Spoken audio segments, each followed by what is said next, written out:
Hi and welcome to this video, which will give an overview of the key features in Omega 365 completion management. With us we have product expert Neil Carlson. Hello. Hi.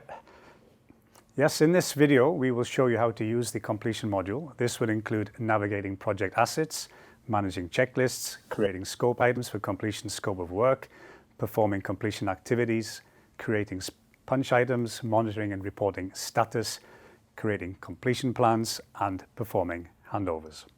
Yeah, and Omega 365 fully supports the life cycle of completion, from setup, engineering, scoping, field inspection, handover to commissioning and the commissioning work itself, handover to operation and continuing using Omega 365 in operation, or transfer to a third-party solution. Object Register is the foundation stone for all things completion within Omega 365. This is where we store our project asset.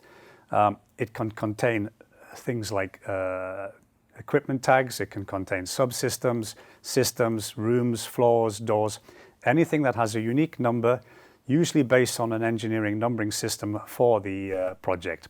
And in this register, you can filter on various columns. You can filter on, let's say, organizational units. This is to say the owner of the object. You can filter by object type, by component type. You can also filter by system and subsystem. A very typical filter would be by object type. So here, for instance, I can select tag object, and here I have a list of all the tagged objects within the register. Similarly, I can select, let's say, subsystems, and I can view all subsystems that are registered in the asset for the project. Can you explain how we can add objects? Objects can be added in a number of ways. There is a simple way where objects can be added on a one-by-one basis. So you can just add a tag number in here. Obviously, if you enter a duplicate, the system will tell you that and will not allow you to enter duplicates. But here you simply add the name of the tag, the description, and then you can select the organizational unit, the owner of the intellectual property of the tag. Add, very importantly, an object type, because that is required. And then you've entered a new tag within the object register. That is that is the one-by-one method. The more usual method is to use the object import function. This you can find under the tasks button. You select object import, and here you can import objects from Excel files in bulk.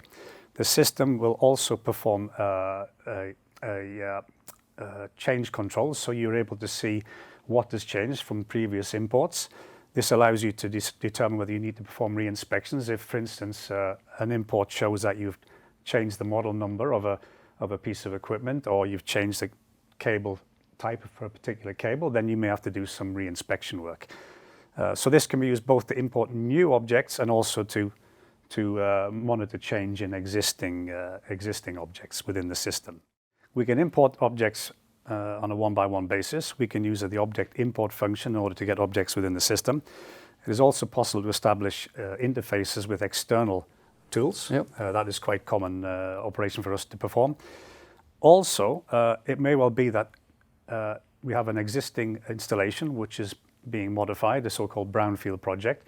In those cases, we may already have an asset established within another organizational unit in Omega, and we may then be able to transfer objects from that organizational unit into the project organizational unit. So in other words, copying objects from an asset to a project.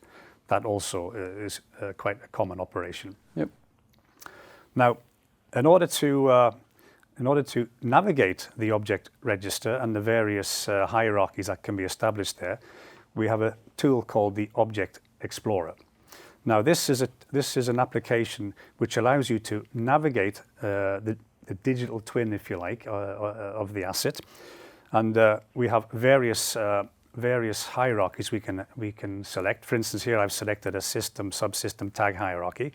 This is based on metadata that we're adding to the object register within our system property columns, and here we can drill down from our project into, let's say, a system, into a subsystem, and down into the objects themselves.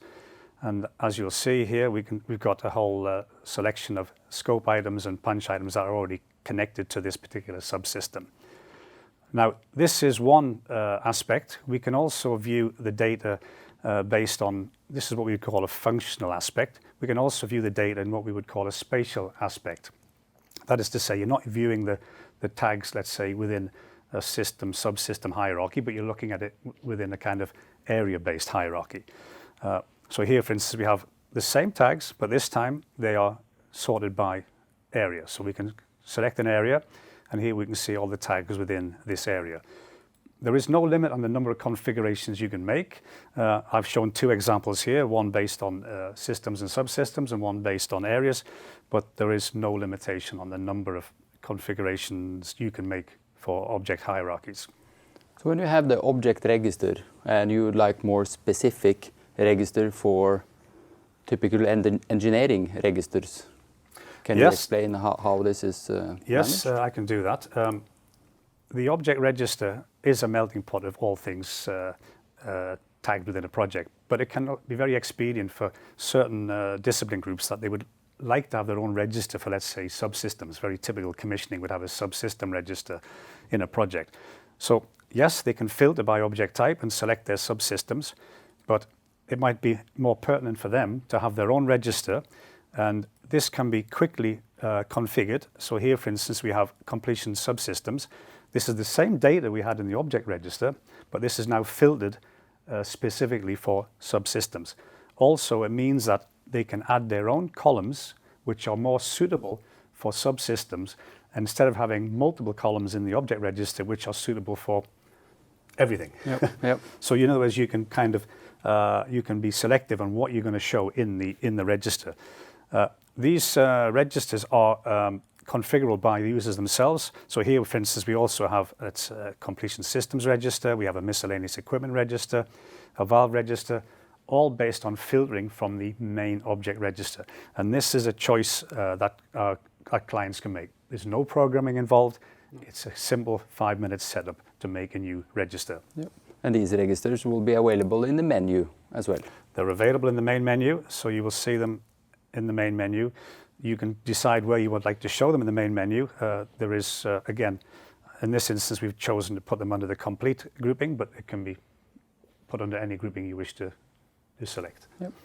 From my experience, the checklist is a central component of completion. That's correct. We're no different to anybody else in that respect. Checklists form a very central part of the completion process. So to that endeavor, we have a checklist library in Omega 365. Here you can manage and maintain all of your project checklists. We do have a suite of checklists in Omega 365 that come as part of the package, but also clients can also add their own checklists and create their own procedures within this application. So for instance, if I want to create a new checklist, I can just click on Add New Checklist.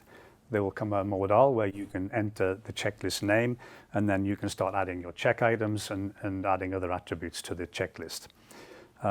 So for example, here I have a checklist for an air compressor. Now here you can see there is some checklist items. If I wish to then create a new revision, I click on the New Revision button, and then I can start adding in or editing my check items as I wish. There are various tabs here that perform different functions. Here, for instance, we have the Translations tab. So here you can actually perform machine translations. So if you have a project where you have some personnel that are maybe not speaking the language of the checklist, maybe typically English or Norwegian, then they can be translated into Portuguese, into French, into German, whatever the user is comfortable with. Yep. We also have the ability to create procedures within the checklist library. This would be more typically commissioning type of procedures. We also have the ability to publish the checklist to the various organizational units. That means to say that you can create checklists at a higher level in your organization and make them available to, let's say, all projects, but also you can have checklists that are specific for a particular project, maybe a very special type of checklist that is not going to be applicable to other types of projects within the organization. Signatures, here you can decide which signatures you wish to have on the checklist. Now you can actually select by name, but more typically you would select by role. So then when the checklist is made available to a user to sign, it can be one of several people who are assigned to that role who will receive that checklist. Also, we have a revision history here. So if the checklist is revised, then you have a full history of the checklist revisions, not just the revision numbers themselves, but also the details within the checklist, what it looked like in the previous revision and the revision before that. When you create a new revision, if there are existing scope items for completion activities already created, then they will be overwritten provided they have not started. Any scope items, any completion activities that have started or are completed, they will not be overwritten. We don't change history. The system is intelligent enough to update only those activities that have not started. So that is the checklist library. One thing I'd like to point out before we close on this application is we have what we call property sets. With property sets, you're able to make a table within a check item where the user, let's say, is being requested to add a serial number, for instance, during the inspection process, or maybe needs to record a test pressure or some kind of rating. Then they can enter this within the checklist itself, and that will automatically connect that information that they enter into the tag within the object register.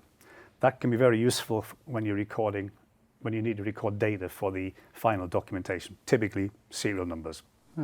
Okay, so we've established our checklist, and we now need to think about how we're going to create our scope of work for completion within Omega 365. And for this purpose, we use scope item functionality in order to create our completion activities. And scope items in Omega 365 is one of our core elements. Please explain the definition of scope items for completion. Okay, a scope item is an instance of scope created within Omega 365 based on a process defined in the system. For example, a scope item can be an inspection activity, it can be a test, it can be a commissioning activity, or even indeed a system handover. But it can also be a workflow, such as a punch item, can also be a technical query for that matter. Okay, so in order to create a completion activity using scope items, we can do this within the scope item register itself. The scope item register is a melting pot of everything that is an activity that has a process within your project. Now, for completion purposes, that will typically be a completion inspection activity or a commissioning activity, a punch item perhaps. But for other disciplines, a scope item could equally be a technical query, it could be a site walk, it could be an HSE inspection, it can be anything that has a process within your project. Now, we could actually create completion activities directly from the scope items register, but we found it's easier to do this using a separate register we call the completion activity register. This is actually based on the scope item register, so any activity you find within this register, you will also find in the scope items register.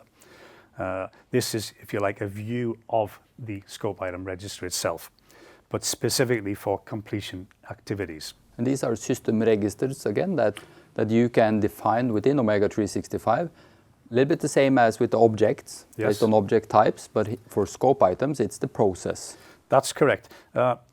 If you have certain disciplines, let's say preservation or a maintenance department, or it could be, let's say, a department that are doing commissioning, they might want to have their own register for monitoring and managing their activities.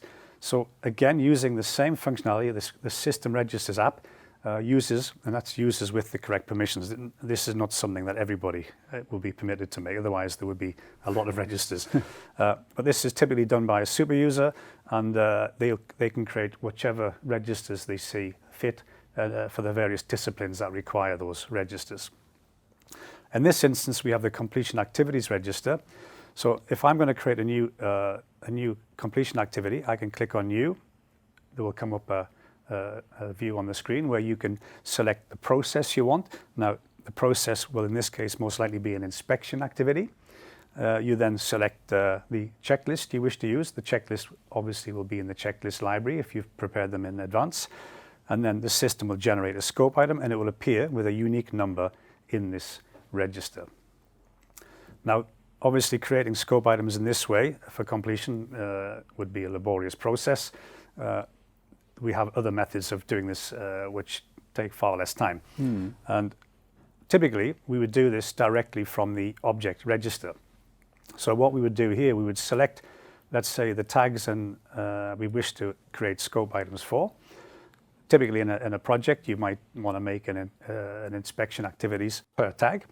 So you can select the tags that you wish to create a scope item for, like so. And then you can select on the taskbar, create scope items for selected objects. The system would then automatically generate scope items or completion activities for each one of those objects selected. Now I've selected only 5 here, but you could select 500. So if you have an object register, well, let's say with 10,000 tags, within an hour or two, you can have scoped your entire project with scope items. There are other methods of doing this. We have also the option to scope by object type. Now in the setup for object types, you can actually determine, you can set which scope items this object type can generate.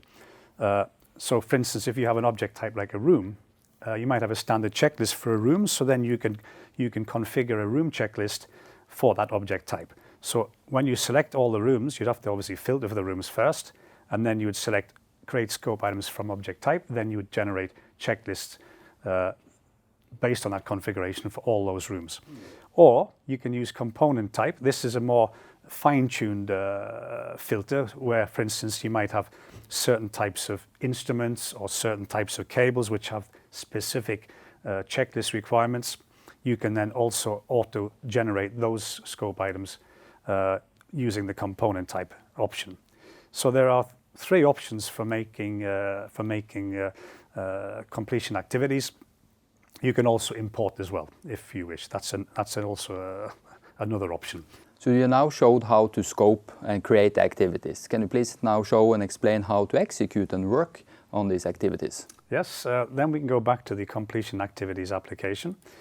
Now you can filter out the activities that you wish to view and perform using the various filter functions here. But I can, just to demonstrate, I can select a particular scope item. This is a completion inspection activity which is being linked to this instrument checklist. The instrument checklist is stored within the checklist library, so when we've created the scope item, we've automatically uploaded the checklist to the scope item. So all the check items are available on the right-hand side of this view. This is a setup view, and probably not the view that you'd use if you're in the field performing this work. For that purpose, we use what we call the execution application, but I'll show you that in just one second. But firstly, on the left-hand side here, you'll see we have sections. Now, this gives you the ability to create multiple sections if you wish.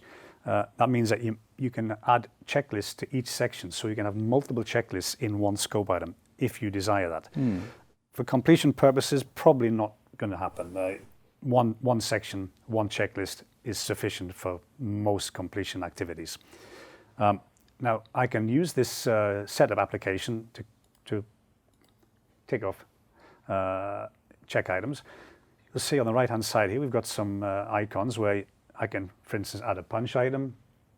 I say add a punch item, you can also add other types of scope items. So if you're performing an inspection, let's say you find that I need to make a technical query, there's a clash or some issue. That's not a punch item, but it's more like a request.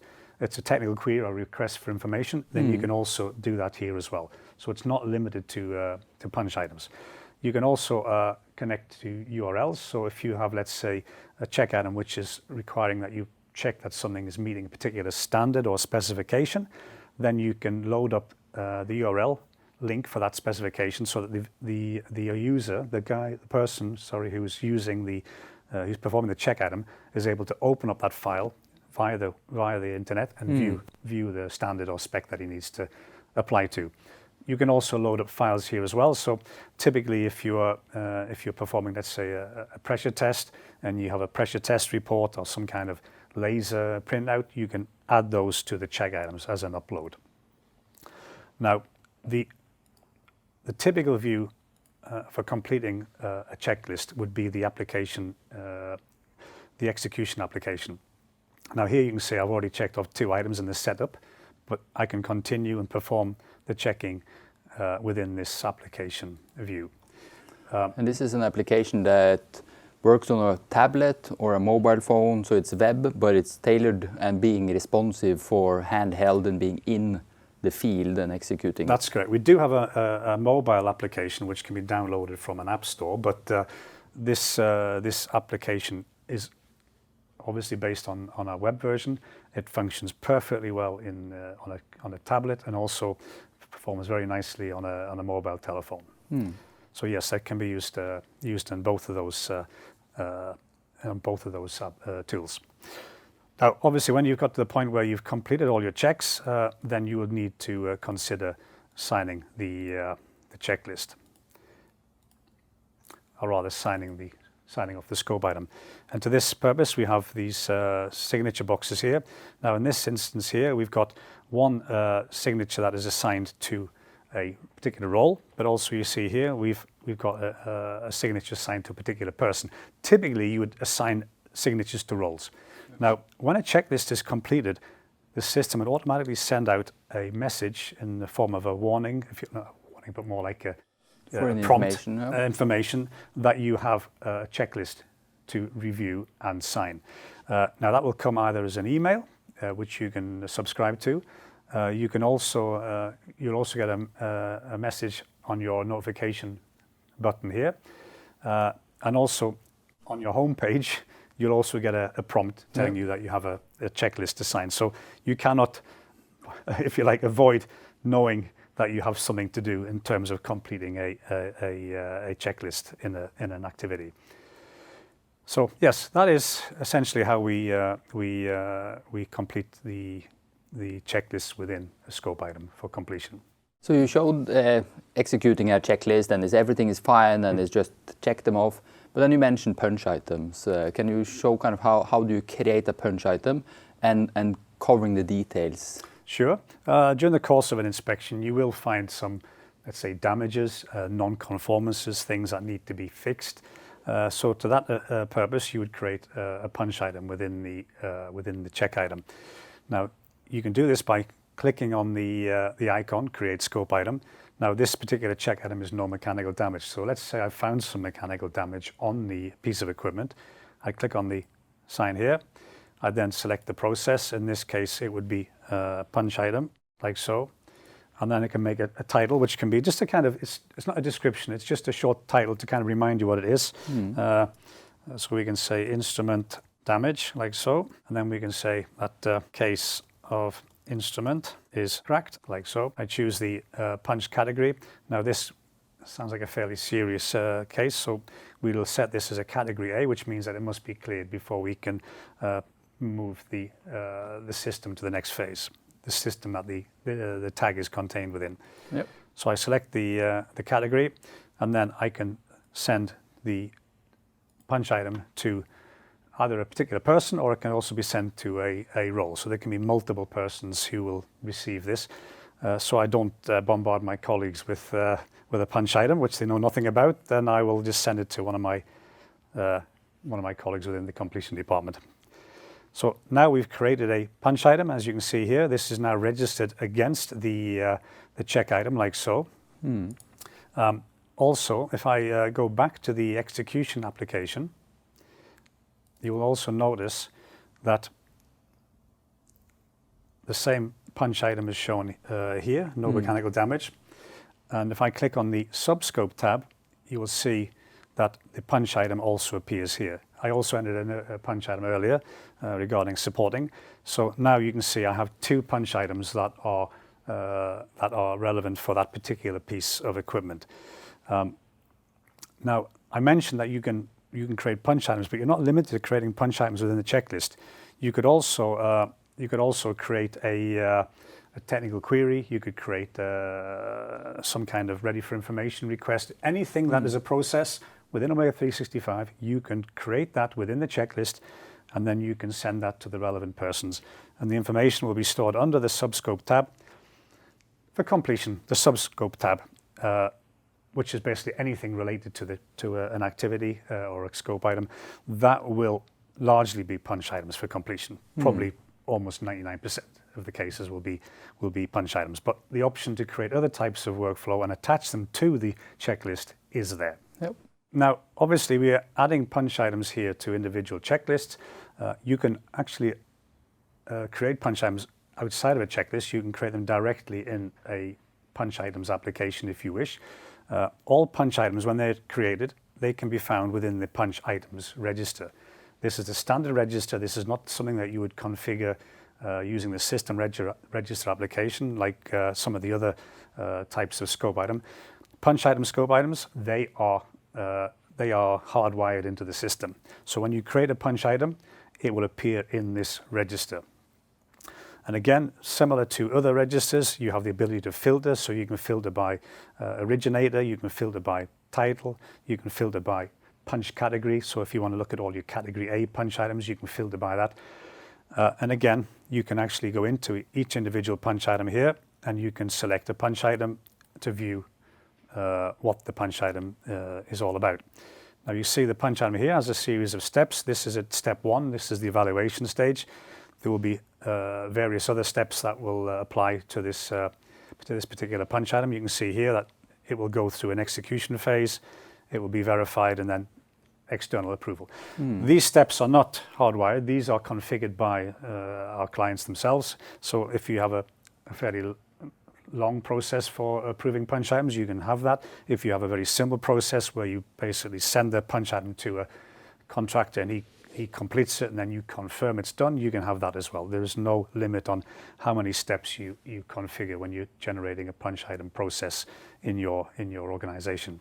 Also, in the punch items register, you have the ability to actually select which punch items are assigned to you. So if I click on items assigned to me, then every punch item that is currently my responsibility, I will be able to see. Yep. So there's no excuse for not knowing what your scope of work is as far as managing and clearing punch items. Yep. And the same here.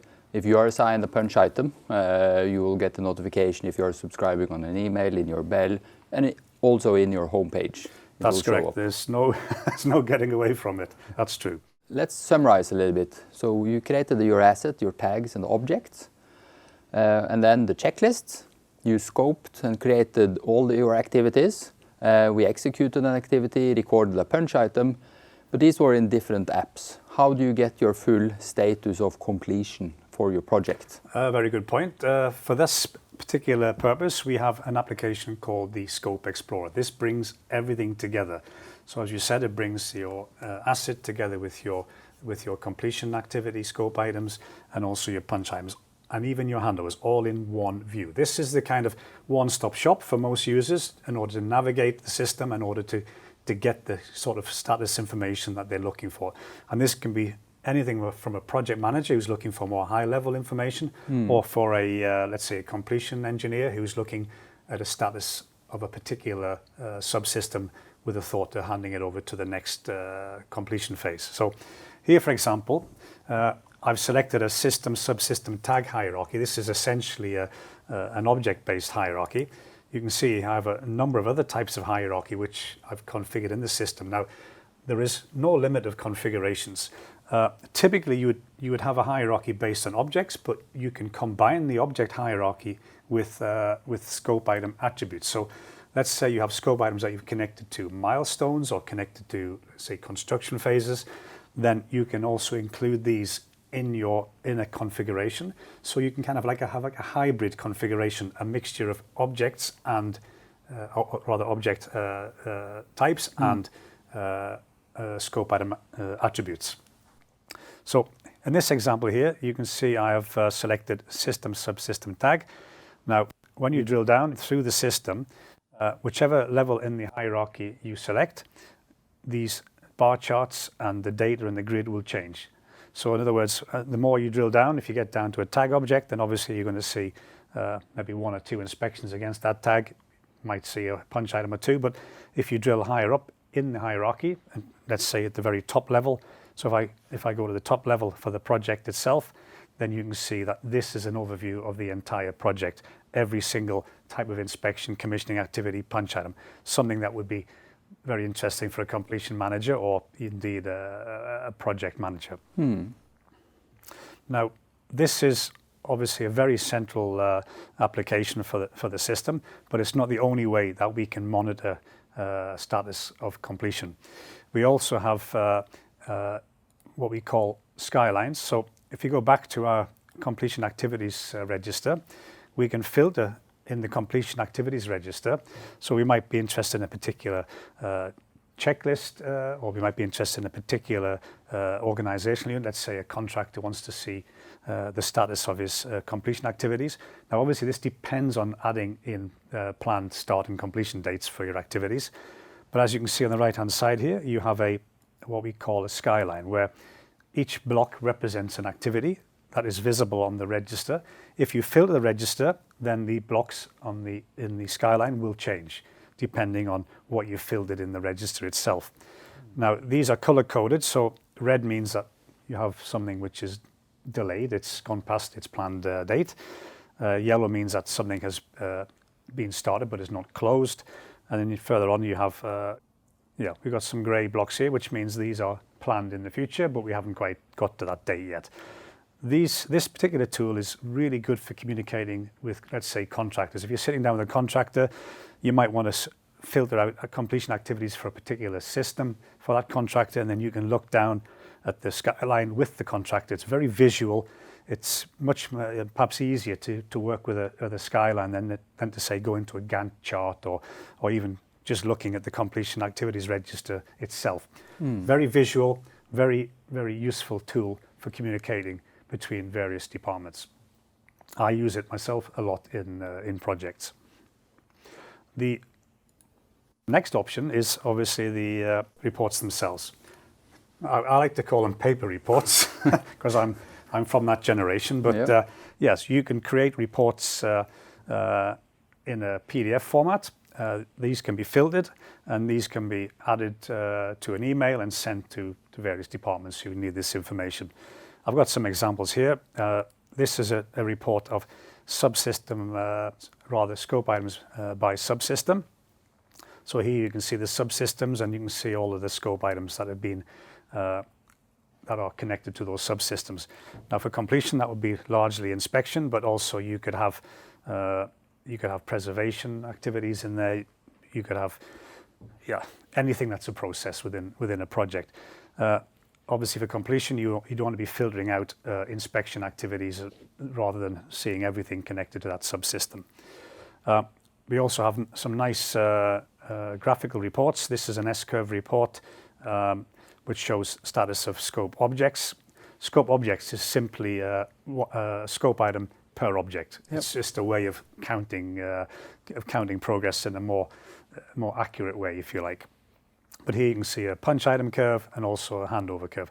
This is test data, so obviously this doesn't represent how a typical project S-curve would look for completing scope items and for completing handovers. They'd be more typically an S-curve format. And here also you have some grid data which can be used in order to typically a report like this you would add to some kind of monthly report. That's where I would say this would serve its main purpose. And then of course we have what we call status dashboards. This is where you can actually create your own dashboard. These are kind of like live views, if you like, of the data that you have. So typically you'd want a dashboard for, let's say, punch items. It can be an S-curve or it can be bar charts. You might also have dashboards that show status of handovers, for instance. That can be very useful information. These are kind of live views. You don't print them out as such like a normal report, but this can be a kind of useful addition to what you're looking at within the Scope Explorer. Yep. And you can combine having other data as well from the other products within the suite of Omega 365. That's correct. There is no limit. These can be set up by our clients themselves, and they can have the views that they wish to show to represent their project status. Typically, this information might be used in let's say, management meetings to get point of view across about status of various aspects of the project. Can you talk a little bit about how can you leverage the functionality in Omega around plans and schedules for completion management? Yes, well, we have a very good tool for this. We have a tool called Scope Plans and Schedules. This application I would typically use to make, let's say, a commissioning plan where I'm planning my handovers to commissioning and to operations. As you mentioned, there can be tens of thousands of completion activities. You wouldn't necessarily want to plan every single activity, but certainly you'd want to plan your handover sequence. So I've made an example here. I've created a commissioning plan, and I can first of all view this plan in a Gantt view. So here you can see I have my ready for commissioning and ready for operations scope items. And on the right hand side here you can see the Gantt chart. Now these interdependencies, these prerequisites if you like, I've created these myself just using a nice drag and drop functionality that we have in the application. I can also, now bear in mind every single activity you see in this plan, they are the same scope items that you've generated in the completion tool. They're not separate activities. These are one and the same. So if I actually click on one of these scope items and then I select the details, like so, this is the same scope item that you will find in the completion tool in the scope items register. Yep. Now I can obviously, I don't really want to include every single scope item in my plan, but what I can do is I can link scope items to some of these more high level activities if you like. So if I just click on this subscope tab here, what you'll see here for this ready for commissioning of the mooring system, I have all the outstanding, or rather I have all of the scope items that are linked to that handover, either directly to the subsystem that the handover is referring to, or indirectly via the tag or tags within that subsystem that is being handed over. So here I can see every single outstanding punch item. I can see the status of all the scope items, all the inspections that we've done, and it gives me all the details I need to know. So in other words, I can actually look at my progress and my status for a handover within the planning tool itself. Of course, I can use the Scope Explorer for that purpose. I have reports, I have dashboards as well, but I can also do this in the planning tool. There is also, in the planning tool, we have what we call a control plan view. So it's the exact same scope items, the same plan, but this time viewing it in the form of a control plan view. So here, very similar to the Gantt view. Obviously, there's no Gantt chart to show here, but on the right-hand side, you have the same activity detail. But on the left-hand side here, you see we have a kind of traffic light system going on here, where these color codes are giving indications of where you are, whether you're complete with a handover or not. And again, you can just click into these handovers, select subscope, and it will tell you exactly what is connected to that handover and the status of those particular scope items. The subscope function, we have what we call an update scope automatically function. It's a toggle which allows you to, this tells the system to automatically link any scope item you create in the completion tool to the handover, provided it satisfies the fact that it has the correct subsystem and the correct tag. This means that you do not need to add things manually to a handover. This happens automatically. Any new scope items that are created during the completion process that are linked to the handover, either via system or tag, they will be automatically linked to the handover. Now, handovers are very similar to standard completion activity in respect that we use scope items for handovers as well, with a couple of tweaks. When we create a handover process, we tell the system that it is a handover. This tells the system to do a couple of extra things. It tells it to create a little chart on the scope item itself, giving you status of scope items and also status of punch items, and also any other scope items like technical queries that might be applicable to the handover. We also have a tab called documentation. Now, when we're generating a handover, all handovers need to have documentation as backup in order to formalize and to demonstrate that the handover has been met in accordance with requirements. So again, when you create a handover process, you also set up the documentation requirements so that when a handover is generated, in the scope item as a scope item, then the documentation will be automatically loaded up to the handover in the scope item. So here you see in the example, I have a documentation list here where it's automatically loaded up from Omega 365, the scope item status, which will be largely inspection status, but for a ready for operation could well be commissioning status as well. You have an object list here. Obviously the operational department want to know what tags have been mechanically completed and commissioned as part of this handover. A list of punch items, typically outstanding punch items, if any. Obviously we're looking at category B punch items mostly. The system is programmed such that if you attempt to perform a handover and there are outstanding category A punch items, or there are any outstanding scope items for inspection or commissioning, then you are not permitted to sign the handover. You will get a message to say you have not completed scope items, or you have not completed completion activities, or you have not completed category A punch items. And also we have other things like boundary drawings, red line markups, very important, a declaration of conformity. But this index here is completely configurable. This is something that our clients can decide themselves what they want to include in a handover. Yeah. So for handovers to operations, so when the operation solution is a third party, then we could use our API and integration, or download it as zip or folders with documents and transfer and give to the operation responsibility. But when you're continuing using Omega for or in-app operation, how would this data be transferred? Well, actually what we can do there, we have a configuration in the handover process setup where you stipulate which handover process you want to be the trigger to transfer all this data back to the asset. That's of course if the asset is within Omega itself in another organizational unit.